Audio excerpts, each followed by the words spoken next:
Okay, so most people have logged on now, so I am going to begin. So to start with, I'll give a brief introduction into my role and what we'll be covering this evening, and then I'll hand over to Grace from Hedgehog Street, who will be giving the talk. There will be some time at the end to answer some questions, so if you have any questions throughout the talk, you can either put them in the chat box or the Q&A box, and at the end we will try and answer as many as possible. Any questions we don't cover during the webinar this evening, we will try and cover in the follow-up email after the webinar. Also, just a reminder, this webinar is being recorded, but all your webcams and microphones are automatically switched off when you join. So we can't hear or see you, you can just see and hear us. So my name is Rachel and I work for Cheshire Wildlife Trust on their Wild Stockport project. Wild Stockport is an initiative to bring wildlife back to Stockport by mobilising communities to make more space for nature where they live. It is one of Cheshire Wildlife Trust's first projects working in an urban environment and is one way we hope to address nature disconnect across society. We are doing this by working with communities, schools and businesses to bring awareness of and improve habitats for pollinating insects, hedgehogs and swifts, as unfortunately these are all species that are facing a major decline. As part of our project, we run educational events, workshops and talks, such as the one we are hosting this evening, in the hope that we inspire people to take action for nature. So now I'll hand over to Hedgehog Officer Grace Johnson to begin the talk. Hiya, can you hear me okay? Yeah. Good. Thanks very much, Rachel. I'm really happy to be here this evening to be talking to you all about hedgehogs. So yeah, I'm Grace Johnson and I'm here from Hedgehog Street. So I'll just take you through a little bit about what I'll be talking about today. So in terms of the talk this evening, so I'll go through a little bit about hedgehogs. I'm sure you already know plenty about hedgehogs, so I won't go too much into that. I'll talk a bit about the Hedgehog Street project, which is what I'm working on at the moment, about the hedgehog declines that we've been seeing in the UK in recent years, the threats that they're facing, so the reasons for those declines, and then moving on to happier subjects, so the research that's ongoing into hedgehogs, a bit about how we can all help, and also a few case studies of people, sort of towns and villages that are doing really good stuff for hedgehogs. So the West European hedgehog. So there's 17 species of hedgehogs worldwide, and we've got one here in the UK, which is the West European hedgehog, and you can see it on the left-hand side there. It's the only spiny mammal that you'll find in Britain. So the spines are made up of keratin, which is the same material as our hair and nails. They can have up to around 7,000 spines, which is pretty incredible. So that's the kind of bigger adults, but typically on an adult they'll have between 5,000 and 7,000 spines. I haven't counted them, but I've heard on good authority that that's how many spines they have. And the spines are obviously used for defense. So as we all know, they can curl up in a ball to defend themselves. In terms of their senses, they've actually got relatively poor eyesight, and instead they rely on smell and hearing. So if you're lucky enough to see them in the garden, you'll notice that their noses are always twitching. There's always, they're always trying to smell something. So that's how they navigate their surroundings. They are nocturnal, of course, which means that they are active during the night and asleep during the day. So the opposite of obviously how we operate. So if you're looking to spot a hedgehog, you might have to stay up a little bit late or wake up early to try and catch one. They are omnivorous, which means that they make use of a lot of different types of food, but mainly invertebrates, so creepy crawlies that you would find in the garden. So things like beetles, earwigs, caterpillars, earthworms, things like that. But they might also make use of carrion. So if they come across a dead sort of baby bird or a frog or something, it's a bit grisly, but we've seen photos of that. And also things like fallen fruit on the ground, and also supplementary food that people leave out for them, and I'll talk a little bit more about that later on. They are usually brown in colour. That sounds like a bit of a weird point, but it's that you can get blonde variations, you can get albino hedgehogs, and we had a few nice pictures of one recently that was sent in because it had been brought into care, And they're gorgeous, the little blonde ones. It's quite rare to find one that's not brown, but they do exist. And as you can see on the map on the left-hand side there, they are distributed across Western Europe, as the name suggests, and they do overlap with other hedgehog species on the eastern side of their range.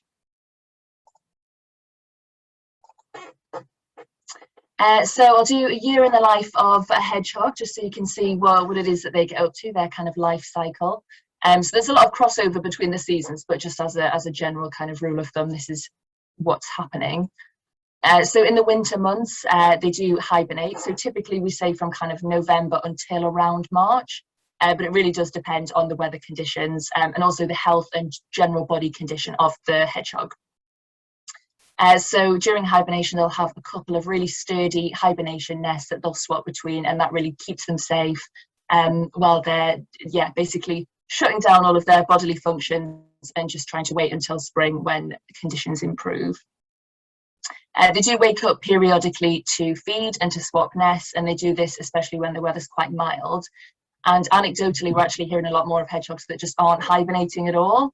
So that's quite interesting. Is that to do with the milder winters we're having? Is that to do with food supply? Quite an interesting topic there. Moving on to spring. So following the hibernation season, they do need to feed a lot. They need to replenish the energy that they've lost during hibernation. So feed in the spring. And then we move on to the mating season. So males and females mate with multiple partners, and they have quite a lengthy courtship display. So the male will circle the female for quite a long time. Sometimes it can be up to sort of half an hour, even more. And there's lots of huffing and puffing noises. So at this time of year, you're probably more likely to hear them than you are to see them, because they are really quite noisy when they're courting. Moving on to summer, they will keep mating throughout the spring and early summer before the female will give birth to hoglets. So baby hedgehogs are called hoglets, which is very cute. So it's the mother who raises the hoglets. She'll usually have a litter of about 4 or 5, but sadly not all of them will survive. The litters can be up to 7, but I think that's quite rare. So the hoglets will stay in the nest with mum, nicely tucked away, for about 3 or 4 weeks, and after that point they'll start to go out foraging with mum, and mum will teach them everything they need to know about being a hedgehog. And after about 10 days, sort of 2 weeks time, they'll start to go off on their own and be independent little hedgehogs.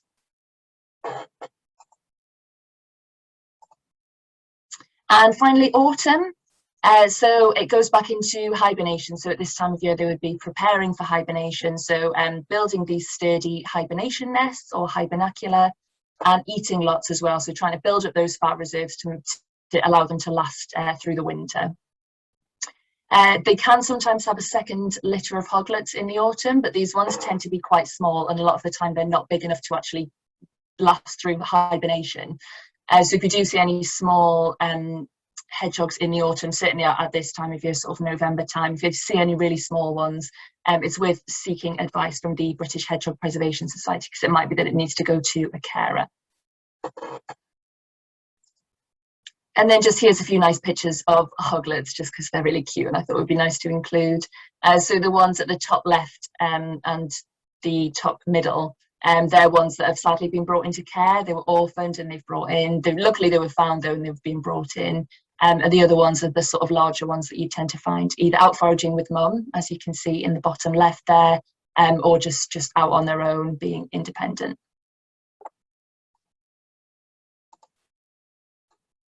So cultural significance. They are very popular animals. That's why we're all here today learning about hedgehogs. So they've got a lot of strong public support. If there's polls of Britain's favourite wildlife, Britain's favourite wild mammal, it's a lot of the time it is going to be hedgehogs that top those polls. They're so popular. And there's lots of examples of hedgehogs, interestingly, in ancient Egyptian artifacts and paintings.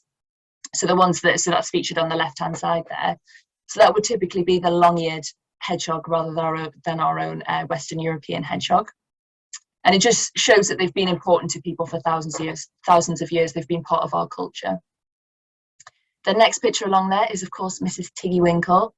So that book was originally published in 1905, obviously written by Beatrix Potter, and it's still a firm British favourite.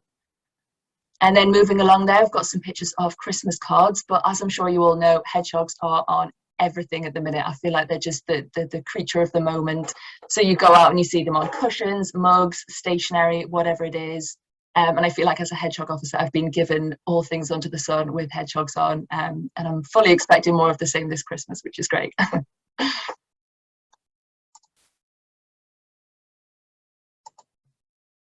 So a little bit about Hedgehog Street. So it's a joint project between two British wildlife charities, so the People's Trust for Endangered Species and the British Hedgehog Preservation Society. It was set up back in 2011 in response to the quite dramatic declines in hedgehog populations that we've been seeing, and the campaign is celebrating its 10th birthday this year. It's quite a far-reaching project. There's a lot of different elements. No 2 days are the same, which is quite nice. So I've got a few examples of what we do here in the pictures. So first of all, there, the bottom left, we try to get out and attend as many different events as we can, try and speak to as many people as we can.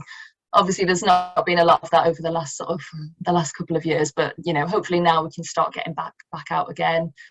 So what we want to do is talk to and engage with the general public, but also key stakeholders, so people like ecologists, developers, farmers, really trying to speak to as many people as we can about hedgehog conservation and the things that people can do to help. The next picture along there is myself and a colleague helping out with a camera trapping research project. So we do support a number of research projects that are trying to untangle the reasons for the hedgehog decline and also look at potential solutions. The next picture along there is a course that we run, Hedgehog Ecology, and that's for land managers. We get a lot of different people attending that course. It's to try to tackle the habitat issues that hedgehogs are facing. Yeah, so we get a really good range of people. So people like ecologists, greenspace managers, park managers from councils. We've had conservation volunteers, people from wildlife hospitals, anybody with an interest in sort of learning a bit more, and that's a day course. Hoping to get those up and running again next year. And then next one along there, we work with our MP species champion, Chris Grayling. Most recently, we've been working with him to try to increase the legal protection for hedgehogs, which is a bit of an ongoing issue. So yeah, watch this space, hopefully. And then finally, we do a lot of media work, sort of interviews, articles, really trying to raise the profile and awareness of hedgehogs, hedgehog conservation, Hedgehog Street, all the things that we're doing, and all of the things that people can do to help.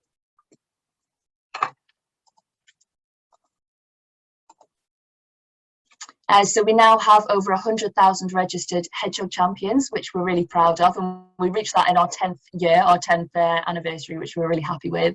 And basically, once you're a registered hedgehog champion on the website, you've got access to lots of online resources for engaging with neighbours, with friends, sort of little invitations, posters, things like that. There's also a hedgehog gallery, there's a forum on there, so you can chat to other hedgehog champions, ask little questions, see what other people have been doing.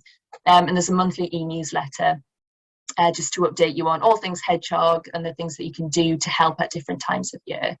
It's a bit like hedgehog social media. It's quite a nice platform to be involved in. So do certainly sign up as a hedgehog champion if we've got anyone here today who isn't.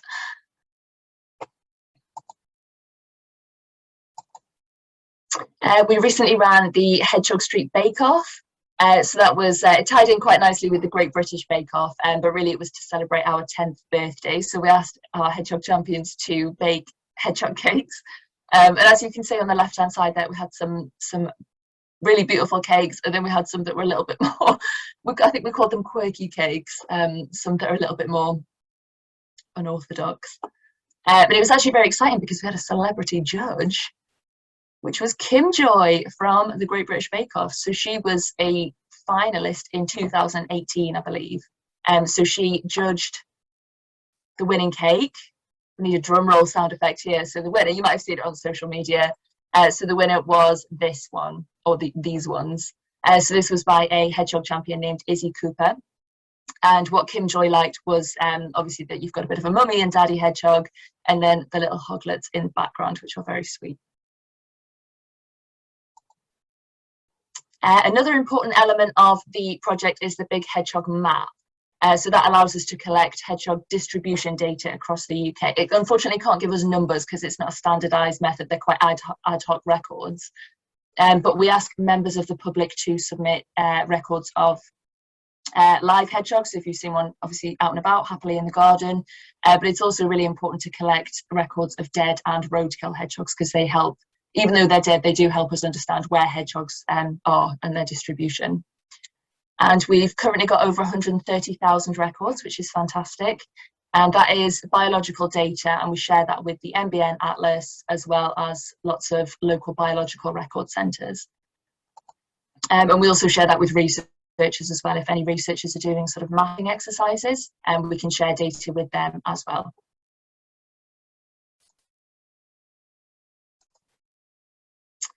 The State of Britain's Hedgehogs is a report that we produce every 3 or 4 years.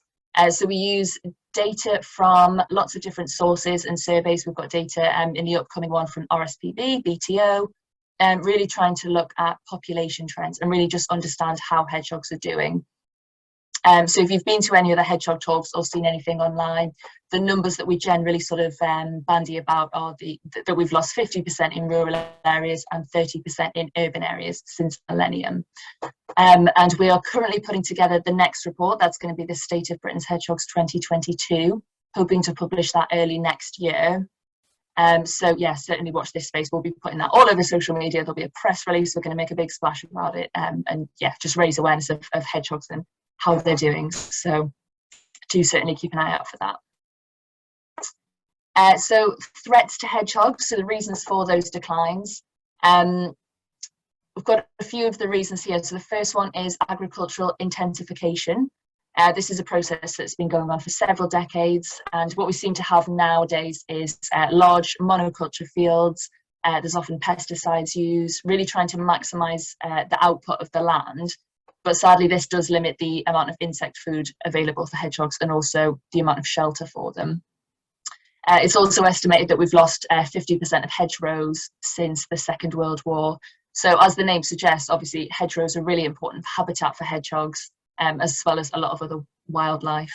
And if anybody's particularly interested in hedgerows, the People's Trust for Endangered Species have a really cool project going on with hedgerows, so do certainly have a look on the website.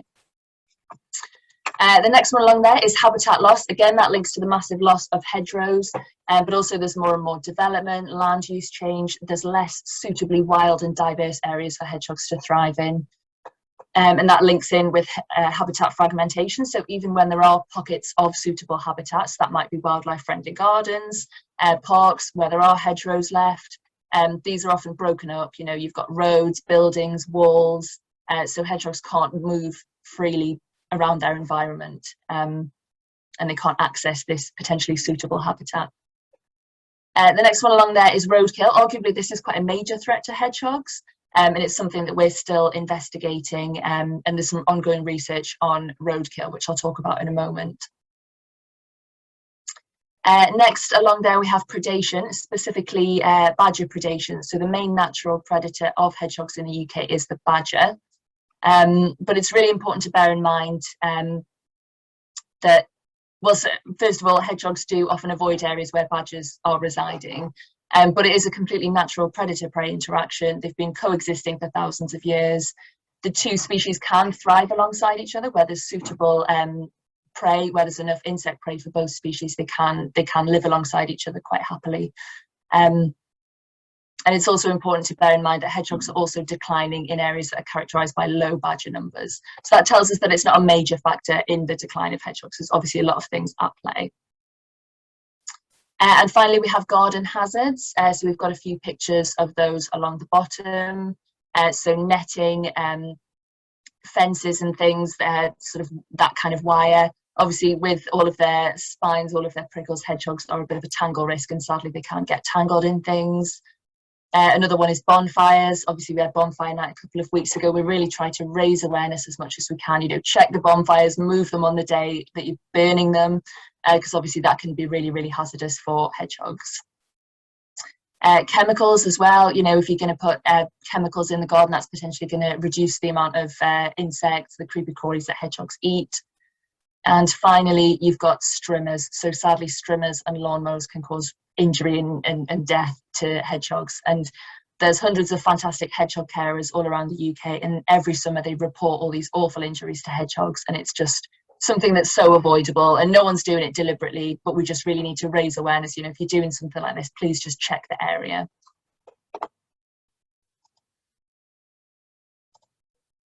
So a little bit about the research that's going on. So we've talked about the threats to hedgehogs, but it's important for us to understand how significant these are, and also how they link together and how they vary in different areas as well. So to that end, we support several research projects trying to untangle the factors behind the hedgehog decline, and also the potential solutions. So there's a lot of projects going on at the moment, and even more that have gone before. But I thought I'd just highlight a couple here to give you a bit of a flavour of the things that we're looking at. So the first one is looking at developing evidence-based conservation strategies for urban hedgehogs in the UK. So that's being done at the University of Reading by Abby Gazard, who's pictured at the top left there, doing a survey. So Abby's looking to collect evidence to demonstrate the impact of increasing garden connectivity on hedgehog movement. So basically what she's looking at, one of the things she's looking at is hedgehog highways. So I'll talk a little bit more about them in a moment, but basically, hopefully a lot of people have heard of hedgehog highways. They are these small gaps in fences that allow hedgehogs to get into your garden. So that's one of the things that we encourage people to do. So really trying to understand the impact of hedgehog highways, how they're being used and how important they are for hedgehogs. She's also looking at why and how hedgehogs use certain gardens, so the factors behind that. And she's also looking at hedgehog overwinter activity in urban areas. So if we keep feeding them over winter, does that help them, or is that going to hinder the natural hibernation process? So the next project down there, it's a little bit of a wordy title, but essentially, so it's untangling the roles of prey availability, habitat quality, and predation as predictors of hedgehog abundance. And that's looking at the relationship between badgers, hedgehogs, and their environment. I think that's publishing early next year as well, so we should have some interesting results to share. And finally, at the bottom, we've got Lauren Moore's research at Nottingham Trent University. Road impacts for the West European hedgehog, understanding mechanisms and testing solutions. Lauren's pictured at the bottom left there, swimming in hedgehog. She's got 3 there. So this has got a few different objectives. It's quite a far-reaching project. So she's going to be looking to determine the proportion of hedgehogs that are killed on roads each year, and also the factors affecting hedgehog road mortality, and also how roads can isolate populations, making them more vulnerable. And she's, in terms of solutions, she's going to be looking at the value and efficacy of tunnels under roads for hedgehogs, so seeing if that works. So some really interesting research going on, and if you keep an eye on the news pages on the Hedgehog Street website, we try and publish results and papers as often as we can, just so hedgehog champions know what's going on, you know, all of the research that's happening. So the research is looking at the wider issues, and it's analysing the decline of hedgehogs, but it's really, really important to bring it back to the individual, because there's a lot of things that we can all do to help. And that's where Hedgehog Street comes in. So I think there's a bit of a misconception that you need a, you know, really big garden. It needs to have all these fancy, you know, features and things, but it doesn't. Hedgehogs don't have a preference for larger gardens, you know, any size garden, urban, you know, wherever you are. There's cheap, easy, simple things that you can do that can make a really big difference for hedgehogs. So first and foremost, one of the pillars of the Hedgehog Street campaign is hedgehog highways. So obviously briefly mentioned those before. Hedgehog highways are gaps in fences, ultimately. They've got a fancy name, but they're just gaps in fences. And that's just to let hedgehogs through. So it's trying to tackle one of the threats that we mentioned earlier, which was habitat fragmentation. We just want to open up the habitat, open up your garden, let them in. We know that they can travel a really long way, so they can travel a mile, sort of 1 to 2 kilometres in a single night, sometimes more during the mating season. And we know that urban areas and gardens can be really valuable for them. So we just need to link gardens together. And actually in Abby's research, the one that I mentioned at the start of the last slide, She found 54% of hedgehog champions who created these hedgehog highways actually reported a subsequent increase in hedgehog activity. So it just goes to show how important these small gaps are for hedgehogs. And one thing that you can do that's quite useful, I did this, was to dig a channel under the fence. If you don't have a saw, if you're not able to kind of cut one of these fancy gaps out, you could just dig a channel underneath, just making sure that it's big enough, and hedgehogs will still use that. And once you've done it, you can buy yourself a fancy green sign to mark the hedgehog highway, and the hedgehogs, just so the hedgehogs know where it is, obviously. You can buy those on the PTES and BHPS websites.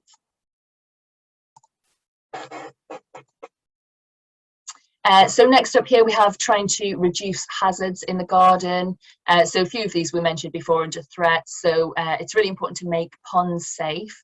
Hedgehogs they're surprisingly quite good swimmers once you see them in action. But obviously if they fall into a high-sided pond, if it's got these high slippery edges and they're not able to get out, obviously they could potentially drown. So making sure there's some kind of escape ramp like the one that's pictured here. Or if you're putting a pond in, if you're putting a wildlife pond in the garden, just make sure that it's got sloping sides so that the hedgehog can get there and have a drink, but can move away and not fall in, basically. Dealing with litter and netting, trying to make sure there's no litter lying around. We've all seen these awful pictures on social media where they're tangled in crisp packets and all kinds of things. It's, just awful. So making sure there's no litter around. If you've got any netting, so sometimes, like plant netting, or if you've got a football goal netting posts, whatever, in the garden, just tying those up above ground level or just putting them out when you need them. Really just thinking, actually this is a very spiky animal that could very easily get tangled. So really just trying to minimize any threats there. Another thing we can do is go organic, so just not use any chemicals in the garden. We want to try and welcome the creepy crawlies, welcome everything. And that's going to provide lovely food for hedgehogs and also give you a lovely, wild, healthy garden. Bonfires, as we mentioned before, we've got lots of advice on bonfires on the website, how to avoid any hedgehog casualties. So we do a lot of work every October and November, just trying to get the word out and just educate people on how, raise awareness, really. Nobody's trying to hurt hedgehogs, but obviously these things do happen. So really just trying to get the word out there. And another one that we've mentioned before is just to check before doing any mowing or strimming. Obviously, we don't want any nasty injuries to hedgehogs. Another way to help is just to have a wild corner. Just dedicate just a corner of the garden or a strip along the side, just leave it, just let it be completely natural, undisturbed, let the grass grow really long, let the weeds grow, the wildflowers. And what that's going to do is increase the amount of creepy crawlies. That's what we're trying to do, trying to get as much natural prey as possible. And also that's going to offer them sheltering opportunities and nesting materials. And this is always a really nice tip to tell people, because you just literally don't have to do anything. Just choose a bit of the garden, leave it. And it's just, I've done that in the back of my garden, and it's just lovely long grass. You can always see sort of insects. It's got loads of butterflies on the wildflowers. It's just lovely to have a nice undisturbed section of the garden for wildlife. So do certainly do that. That's a nice easy one. Food and water. So you can leave out supplementary food. Obviously their main diet is going to be the insects that you find in the garden, but we can leave out supplementary food and water for them. That's going to really help them. So I think most people know now the sort of myth about bread and milk. That's not good for them. It's a shame, because people traditionally have left that out for them, meaning well, but it's not good for them. They're lactose intolerant. It doesn't give them any nutritional value. So avoid bread and milk. But the things that you can feed are meaty cat or dog food. We say to avoid fish. Just anecdotally, there's been carers that have reported that can cause an upset stomach, so just best to avoid. So meaty cat or dog food. Dry cat or kitten biscuits are also good. Or you could go for specialist hedgehog food. The only thing to note with that is just that it's not regulated. So they have sort of claims on the packet saying that they're really healthy and they're fantastic for hedgehogs, but actually, it's not a regulated industry. So what you want to be looking for with those is a high meat content. We don't want all the kind of cereals and things that are just padding out. You want high meat content. And if you're not sure, you can always just get the meaty cat or dog food. That's going to do the job. and water as well. That's all they need to drink. So clean, fresh water in a shallow dish. And that's really going to help them, especially during the summer when it's really, really hot. Make sure that that dish is topped up. And in the winter, just make sure that it doesn't freeze, which it obviously could do because it's starting to get really cold.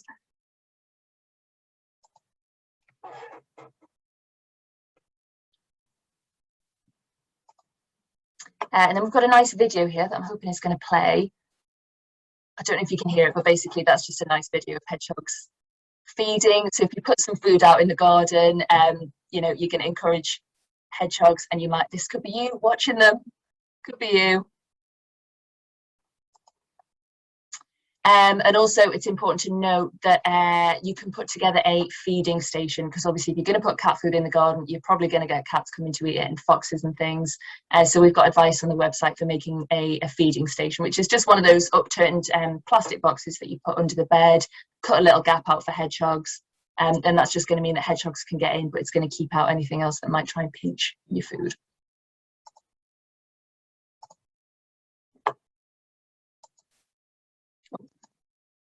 Thank you. So another way to help is with hedgehog houses. So you can buy these online, or we've got plans for making them on the website if you've got a bit of spare time. If you want to take up woodwork as a hobby, you can build your own. So what you want to have with these is either a tunnel entrance, as you can see at the bottom left there, or you want to have a dividing wall inside. So basically you want to have just something that's going to stop things like foxes reaching in and potentially bothering your hedgehog. So just making sure that it's nice and secure. And if you just pop that in a sort of sheltered, undisturbed area of the garden, sometimes it can take them a little bit of time to get used to it. You know, that's what we say to people, just put it in the garden. You know, they might use it during hibernation, but just give them a bit of time because it's a new thing in the garden. They need to get used to it.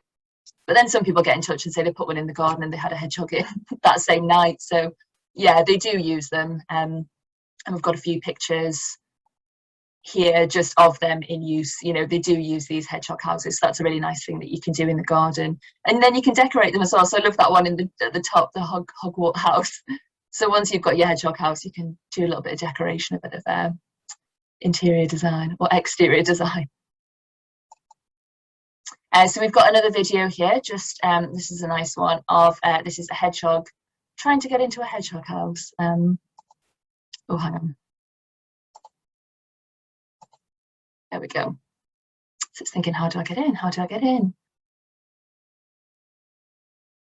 This is always it's a great one to show people. It's just, this could be you. If you put all these hedgehog features in the garden, you could be watching these absolutely crazy antics of hedgehogs. Yeah, I love that video. And there's a door right there. So next up, we've got wildlife friendly features. Things like log piles, leaf piles is obviously a really good one at the moment. Just pile them up in the garden. Compost heaps, having a wildflower patch. Again, what this is going to do is increase the amount of creepy crawlies, the insects in the garden, and that's that natural food for them. And that's also going to benefit lots of other wildlife as well. That's going to be really good for the invertebrate population. Yeah, and for other wildlife and birds and things. So yeah, do certainly think about some wildlife friendly features. And a wildlife pond should be on there as well. That's a really good one.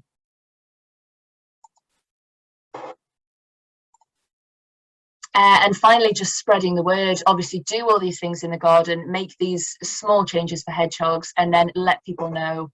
So whether that's your friends, family, neighbours, whoever it is, really just try to let people know how they can help hedgehogs, try and get as many people involved as we can.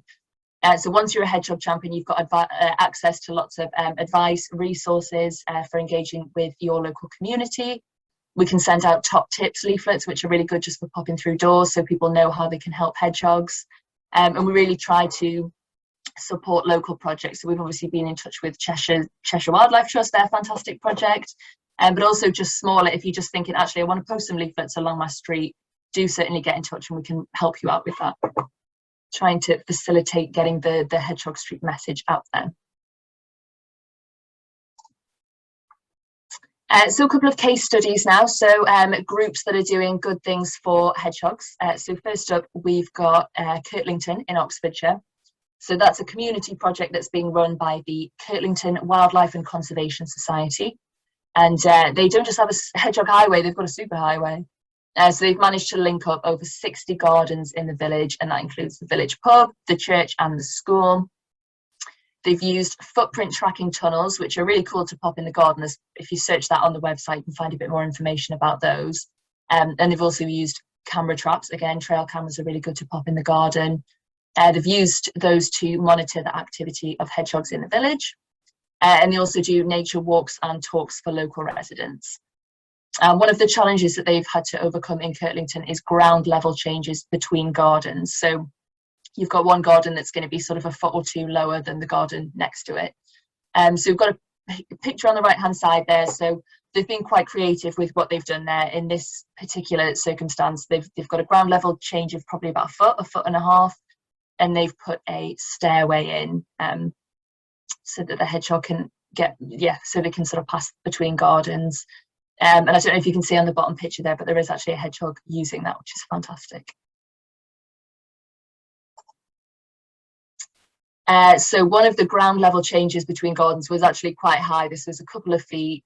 So they had to sort of think about what they were going to do, and it basically came up with this ramp. You might have seen this before. It went a bit viral on social media. But basically, they've put this ramp in. Obviously, at the top of the ramp there, it just goes straight into the correct ground level of the next garden. It's not just a slide on the other side. And that's obviously me pictured on the right hand side there. So I went to Kirtlington recently, which was fantastic. Really good to just go and see all of the great work that they've been doing. So they've got the ramp there. It's they've made it rough so that it's obviously the hedgehogs can climb it. And if you just keep that ramp in your mind, this is that same ramp and a hedgehog using it, which is so cool. And that's the video that went viral. I think they sort of put that online. So it just goes to show if those gaps are there, you know, if you're able to sort of create something, then yeah, they will come, they will use those gaps, which is really, really good. I love that video. So the next case study is Wild Chiswick. So this is nice. It's a bit more of an urban example. Kirtlington's quite a small rural village, whereas obviously Chiswick is in London. So you wouldn't think there would be a lot of hedgehogs in London, but there are small little populations. So this is Jo pictured on the left-hand side there. She set up Wild Chiswick, which is a fantastic project. So they started by using records from the big hedgehog map to find out where the hedgehogs were in Chiswick, and they also put a call out on social media for local sightings, just to try and build a picture of where the hedgehogs were, just to see what they were working with to start with. And they've gone on to help local people install hedgehog highways. So you can see on that left-hand picture there, Jo is she's got one of those circular saws, and she's helping people put these gaps in fences. They also do a lot of community talks about wildlife, which are very well attended. And they're actually now working with a local research project, London Hogwatch. You might have seen them on social media. I think they've done a few sort of talks recently. So that's a project by ZSL, the Zoological Society of London. So they do camera trapping. So they've been camera trapping around Chiswick, and that's one of the hedgehogs that they've caught, which is fantastic. Another case study is a bit of an unexpected one, but Taylor Wimpey. So earlier this year, we partnered with Taylor Wimpey, and they're going to be installing hedgehog highways, these gaps in fences in current and future developments to make them obviously accessible for hedgehogs. They're also planning to put hedgehog houses in green spaces within developments, just to increase the nesting opportunities for local hedgehogs. And they also do a lot to raise awareness of hedgehogs and other wildlife in the communities where they're doing these developments, with the new homeowners, with people already in the area, with schools, things like that. And they're also raising awareness of hedgehogs within the company. So they run events and competitions for staff as well. So a few final thoughts there, a few little calls to action. So we want you to be becoming a hedgehog champion.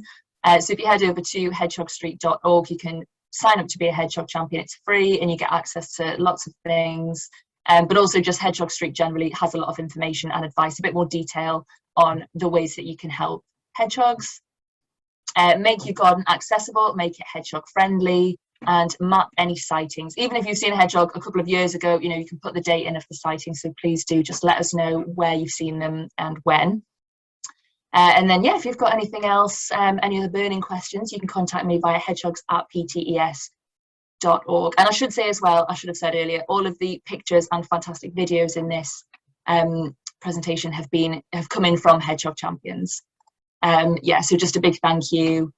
Yeah, these are all from the Hedgehog Street Gallery and from the YouTube page. Just, yeah, some lovely footage and pictures there. So yeah, I hope you all enjoyed that and got a little bit of information, feeling a little bit inspired about how to help hedgehogs. So yeah, thank you very much for listening. Thank you. Thanks so much, Grace. That was amazing. I particularly loved the video of the hedgehog going up the ramp. That it just goes to show that if you make these highways, they do really use them.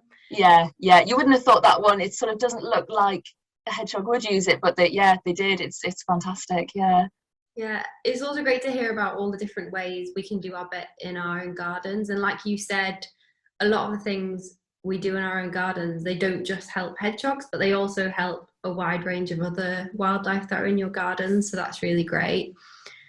We have had a few questions come in the Q&A, but if you do want to ask us a question, then you can pop them in the Q&A box. I'll just start going through them.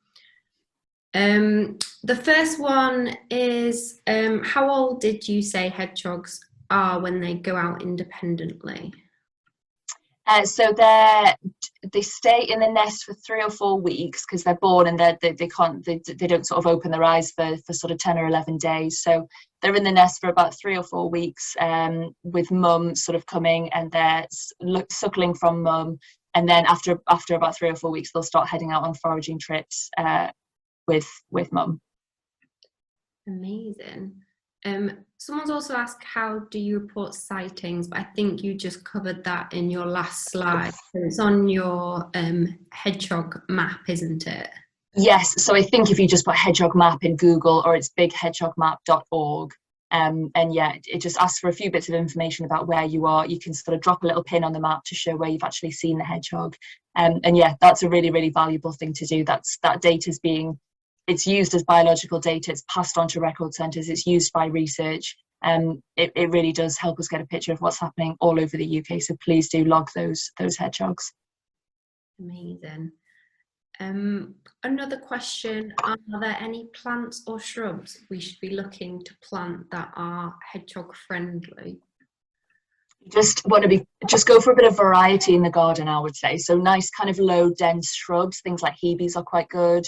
But then trying to have some wildflowers as well, a bit of long grass, a bit of short grass, a UK grown fruit tree if you can, if you've got enough space, really just trying to go for as many different things as you can, and that's gonna bring in a variety of insects. That's kind of the ultimate thing that we're trying to do, which is then obviously the food for the hedgehogs. We've got a wildlife gardening for beginners guide on the Hedgehog Street website as well, which just gives a few kind of examples of the different things that you can put in your garden. So that's quite a nice resource if you're sort of not sure where to start. But just, yeah, certainly low dense shrubs, in terms of shrubs are going to be good. Great, thank you. I've got another question about road death with hedgehogs. So we have a problem with road deaths in our village. What steps can be taken to improve road safety? It's a really tricky one with roads, isn't it? It's you know, you can put sort of different, if you sort of had all the power in the world and you could put all these different measures in to control speed, it wouldn't even necessarily make a difference, unfortunately. Hopefully we'll get some good results from Lauren's research and we can look at some proper mitigation and try to sort of solve this issue. There is a road sign. The Department for Transport issued a small mammal road sign that had a hedgehog on it. They don't. It's a bit of a tricky one. They don't tend to be approving a lot of applications for those signs. It's quite difficult criteria. You've got to prove that it's a road that's sort of dangerous for hedgehogs and for people. So, yeah, things like that. You can buy a sort of caution hedgehogs sort of sign on the BHPS website. So you can put that on your own property. Obviously, you can't go and sort of put that on public land, but you could certainly put one of those in your own garden. That's quite a nice way to sort of raise awareness, and certainly just logging the sightings. If you see one that is sadly roadkill, put it on the big hedgehog map, mark it as roadkill, and that's going to help us build that picture of where it's happening and try and sort of identify if there's hotspots, if there's certain factors that are kind of leading to this roadkill. So yeah, it's a really difficult one. It's not one where there's an easy answer, unfortunately, but certainly, yeah, log those sightings is that's going to be a really good way to sort of, yeah, use that kind of sad death and turn it into, you know, a bit of positive data that we can then use. Great, thank you. I think we'll just go for one more and then we'll try and cover any more questions in the follow-up email. So how small is too small at this time of the year if you see a hedgehog out in the evening? So they need to be, there's certain weights that you want to be looking for. So they need to be around 450 grams to hibernate, but they're more likely to survive hibernation if they're about 600. So if you see one that you're sort of not sure about, you could very, very carefully weigh it. They can get quite stressed out when they're picked up. So certainly, if you are worried about one, I would take the scales out to the garden, wear a pair of gloves and just try and do it as sort of quickly and gently as you can.